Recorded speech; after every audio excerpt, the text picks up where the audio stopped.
have lots of water. Most of our mine sites are a net positive, so they have more water on their site than what they can use as part of their processing. So they've got to manage that water and discharge that water off their site throughout a year.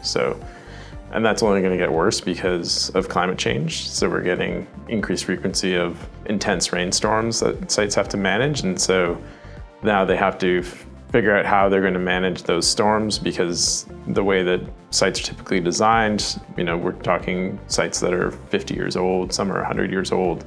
They just don't have the infrastructure on their sites now to manage these really short, high frequency rain events that we're starting to see, and we're probably going to see even increased frequency of those in the coming years due to climate change. So a lot of our work revolves around what does that look like for a site? How much water could they be dealing with on their site?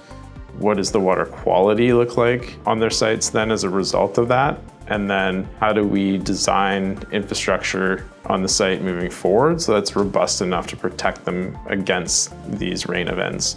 We have a really good breadth of water scientists, and so geochemists, water resource, water treatment engineers. That team as a whole is able to help support a client in addressing those issues. So water resource side of things is understanding how much water they're going to have to manage.